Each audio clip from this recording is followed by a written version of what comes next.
Assalamu alaikum and good morning class 7th. I hope you all are fine. Welcome to your science class and I am your science teacher Ms. Nida Zamurd. Students, today we will start chapter number 5, solutions. Open page number 95. Let's start. Solutes, solvents and solution. As you all know that sugar or let's say salt dissolve in water to form solution. Sugar solution और salt solution. यहाँ पर हम sugar की बात करते हैं. Sugar dissolves in water to form sugar solution. जब भी आप शुगर को वाटर में डिज़ोल्व करते हैं तो आपको पता है कि वो उसके अंदर डिज़ोल्व हो जाती है, मिक्स हो जाती है. उसको हम कहते हैं sugar solution. The substance which dissolves is called the solute and the substance which in which the solute dissolve is called the solvent. Solution basically mixture होता है दो चीज़ों का, सॉलिड और लिक्विड या लिक्विड और लिक्विड. ठीक है, यानी कि आप लिक्विड के अंदर सॉलिड डिज़ोल्व करते हैं जैसे वाटर के अंदर शुगर, या आप लिक्विड के अंदर कोई लिक्विड डिज़ोल्व करते हैं. So that is known as solution, that mixture is known as solution. अब सोल्यूशन के दो पार्ट्स होते हैं, solute and the solvent. Solute क्या होता है? वो सब्सटेंस जो डिज़ोल्व होता है. ठीक है, जैसे फॉर एग्जांपल इस केस में शुगर डिज़ोल्व हो रही है तो शुगर इज़ अ सोल्यूट. और सॉल्वेंट क्या होता है? वो सब्सटेंस जिसके अंदर सोल्यूट डिज़ोल्व हुआ है. जैसे वाटर के अंदर आपने शुगर डिज़ोल्व किया तो water is a solvent. The solvent forms the bulk of solutions. In the case of sugar solution, sugar is the solute while water is the solvent.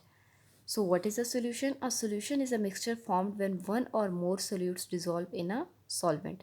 इसकी simple definition हम ये भी कह सकते हैं कि solution is a mixture of solid into liquid or liquid into liquid. या हम ये भी कह सकते हैं कि solution is a mixture formed when one or more solutes dissolve in a solvent, कि जब एक या एक से ज़्यादा चीज़ें, एक या एक से ज़्यादा solutes किसी भी सॉल्वेंट में डिज़ोल्व होते हैं तो जो मिक्सचर बनता है that is known as solution. Water is a common solvent. इसका क्या मतलब है? इसका मतलब ये है कि वाटर के अंदर बहुत सारी चीज़ें डिज़ोल्व हो सकती हैं. So water is used as a common solvent. It is also known as universal solvent. और solution in which water is the solvent is known as an aqueous solution. ऐसा सोल्यूशन जिसके अंदर सॉल्वेंट वाटर हो that is known as aqueous solution. Salt solution, sugar solution and mineral water और all aqueous solutions. ठीक है, salt solution mean salt in water, sugar solution means sugar in water, and mineral water means different minerals dissolved in water. These all are examples of aqueous solution. Although water is a common solvent, but still there are some substances which cannot dissolve in water. ठीक है, तमाम substances water के अंदर dissolve नहीं होते. For example, super glue जो होती है that dissolves in the acetone solvent, and some types of paint dissolve in turpentine.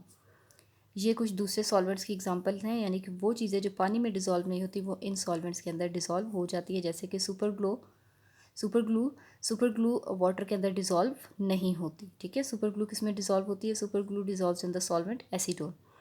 Acetone एक केमिकल होता है, उसके अंदर डिज़ोल्व होती है. इसी तरह से पेंट्स होते हैं, वो भी पानी में डिज़ोल्व नहीं होते, they dissolve in turpentine.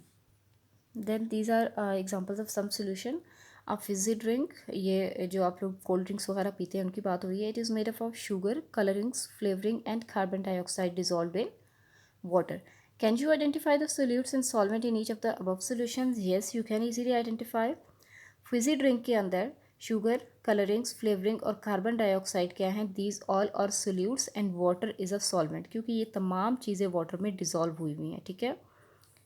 Tincture of iodine is an antiseptic made by dissolving iodine in alcohol.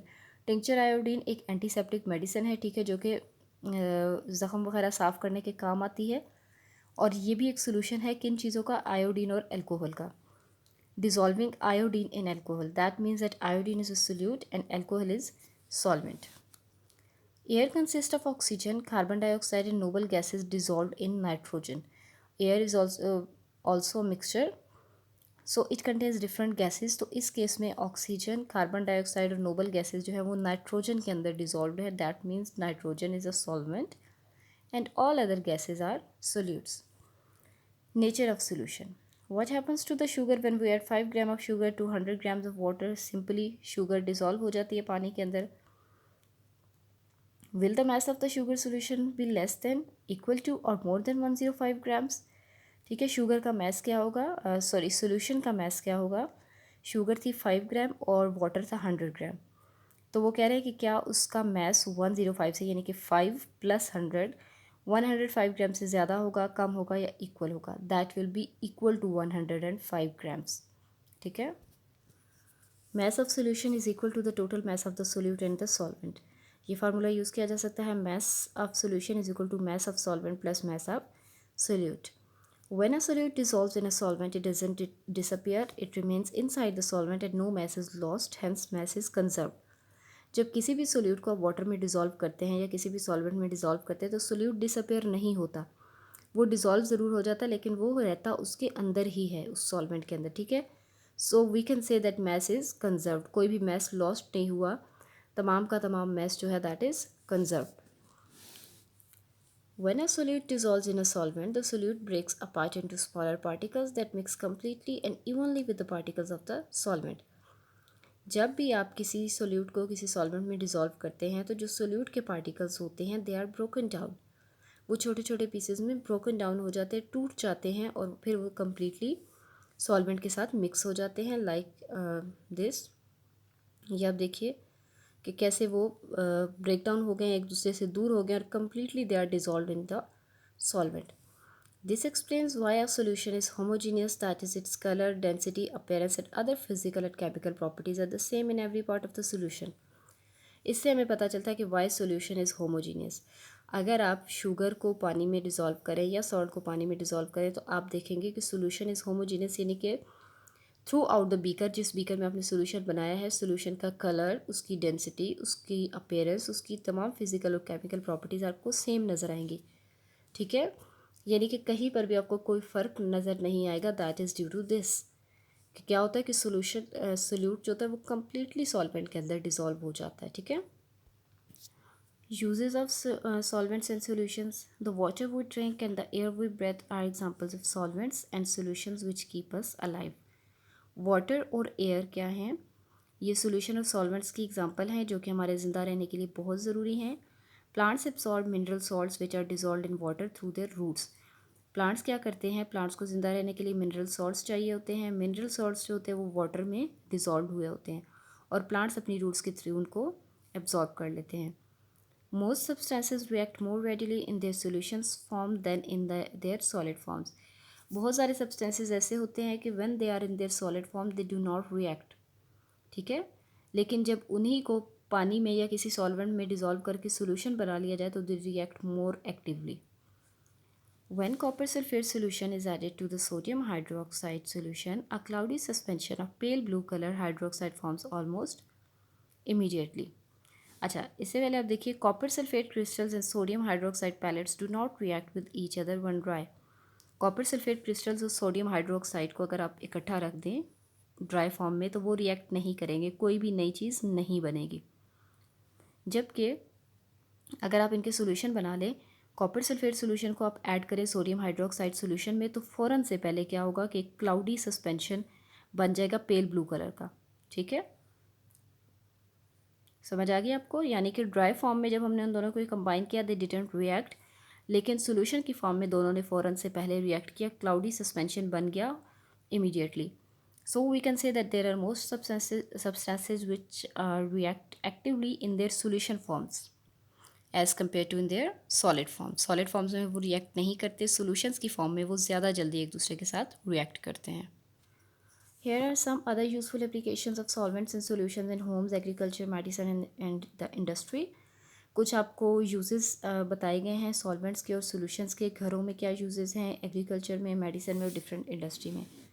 First of all home, आपको पता है water is use for cooking, drinking, washing, bathing and cleaning. ठीक है। Water किस किस purpose के लिए use करते हैं हम?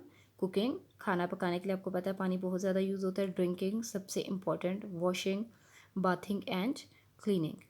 Then water is use to dissolve detergents and many types of stains. फिर घरों में पानी इस्तेमाल होता है जब हम कपड़ों की वॉशिंग वगैरह करते हैं, डिटर्जेंट्स को डिज़ोल्व करने के लिए और बहुत डिफरेंट टाइप्स के स्टेन्स को डिज़ोल्व करने के लिए यूज़ होता है। उसके साथ साथ बहुत सारी हमारी ड्रिंक्स होती हैं जैसे मिनरल वाटर, फिजी ड्रिंक्स और टी जो हैं, दीज आर ऑल्सो सोल्यूशंस। जो हम घरों में यूज़ कर रहे हैं पीने के पर्पज़ के लिए, these are also solutions. Then agriculture में सोल्यूशन या सॉल्वेंट्स का क्या काम है, क्या फंक्शन है, क्या यूजेस हैं, क्या एप्लीकेशंस हैं? Mineral salts and fertilizers are dissolved in water so that plants can absorb them. As you know, students, that plants need mineral salts for their healthy growth. They also need fertilisers. Fertilisers basically mineral salts की ही एक type होती है जो हम ज़मीन में खुद ऐड करते हैं. ठीक है, some mineral salts are present naturally in the soil and some are added in the soil in the form of fertilizers. लेकिन मिनरल सॉल्ट्स और फर्टिलाइज़र्स को प्लांट्स डायरेक्टली अपटेक नहीं कर सकते. First these things are dissolve in water and then plants absorb them. So this is application of water in the field of agriculture. Then in hydroponics, the roots of plants are immersed in solutions containing dissolved mineral salts. Hydroponics में now what is hydroponics? Hydroponics students basically it's a technique to grow different plants without soil.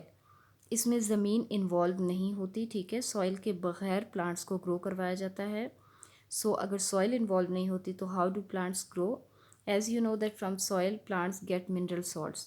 तो इस case में क्या किया जाता है? Hydroponics के case में प्लांट्स की रूट्स को डिफरेंट सोल्यूशंस में इमर्स किया जाता है. उन सोल्यूशंस के अंदर मिनरल सॉल्ट्स होते हैं. ठीक है, यानी कि पानी के अंदर मिनरल सॉल्ट्स डिसॉल्व किए जाते हैं और फिर प्लांट्स की रूट्स को उस पानी में इमर्स किया जाता है और वो उन मिनरल सॉल्ट्स को एब्जॉर्ब कर लेती हैं, अपटेक कर लेती हैं. Then in the field of medicine क्या यूज़ होता है? Medicinal drugs are sometimes mixed with sugar solutions to make them taste better. बहुत सारी ऐसी दवाइयाँ, ठीक है, मेडिसिनल ड्रग्स जो डिफरेंट डिजीज़ के लिए यूज़ होती हैं, समटाइम्स उनको शुगर सोल्यूशन के साथ मिक्स किया जाता है ताकि उनका टेस्ट थोड़ा बेटर हो जाए. For example cough mixtures and vitamin C enriched drinks. ठीक है, ये बात हो रही है मेडिसिन की फील्ड में किस तरह से वाटर का या डिफरेंट सोल्यूशंस का इस्तेमाल किया जाता है. A combination of different drugs may be needed to treat an illness. One way is to mix all of them in a common solvent. Sometimes किसी भी बीमारी को ट्रीट करने के लिए डिफरेंट ड्रग्स का कॉम्बिनेशन रिक्वायर्ड होता है. ठीक है, तो क्या किया जाता है? उसका कॉम्बिनेशन फिर कैसे बनाया जाता है कि एक ही सॉल्वेंट में तमाम चीज़ों को या तमाम जो भी डिफरेंट ड्रग्स हैं उनको मिक्स कर लिया जाता है और सोल्यूशन बना लिया जाता है. देन इंडस्ट्री, डिफरेंट इंडस्ट्रीज़ में भी इनके डिफरेंट यूजेस हैं, एप्लीकेशन हैं सॉल्वेंट्स और सोल्यूशंस की. Water, as you know that it is a solvent. It is used as a raw material in the manufacture of food, drinks, textiles, soap and detergents as well as for cleaning and cooling. ये वो तमाम चीज़ें हैं जिनमें water use होता है as a raw material. Different foods की preparation के लिए, ड्रिंक्स की प्रिपरेशन के लिए, टेक्सटाइल्स के लिए, सोप्स और डिटर्जेंट्स और उसके साथ साथ क्लीनिंग और कूलिंग के लिए भी वाटर यूज़ होता है as a raw material. Then turpentine and alcohol, these are also solvents. These are used in paint industry for the manufacture of paints, inks and dyes.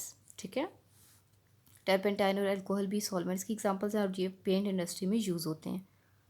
Then car, machines, aerospace and construction industries use a variety of alloys which are solid solution. फिर ये देखिए aeroplane आपको नज़र आ रहा है. इसी तरह से कार्स, डिफरेंट मशीन्स और कंस्ट्रक्शन इंडस्ट्रीज़ जो होती हैं वो भी डिफरेंट एलॉयज़ यूज़ करती है. एलॉयज़ क्या होता है? Alloys are also solutions but these are solid solution. जब दो सॉलिड्स को मिक्स किया जाता है so these are known as alloys. तो किसी भी सॉलिड को समटाइम हमने पढ़ा था ना कि बहुत सारी मेटल्स ऐसी होती हैं जो कि प्योर फॉर्म में बहुत फ्रेजाइल होती हैं. ठीक है, वो बहुत नाजुक होती हैं, तो उनको स्ट्रॉन्ग बनाने के लिए उनको दूसरी मेटल्स के साथ मिक्स कर लिया जाता है या दूसरे सॉलिड्स के साथ मिक्स कर लिया जाता है. तो इसी तरह से हैवी बॉडीज़ जैसे कि हैवी मशीनरी है, कार्स हैं, एरोप्लेन्स हैं, डिफरेंट मशीन्स हैं, तो उनको उनकी बॉडीज़ बनाने के लिए भी क्या होता है? एलॉयज़ यूज़ होते हैं, यानी कि सॉलिड सॉल्यूशंस यूज़ होते हैं. So that was different applications of solutions and solvents. और इसके साथ ही आपका लेक्चर फिनिश हुआ. Thank you so much. अल्लाह हाफिज़.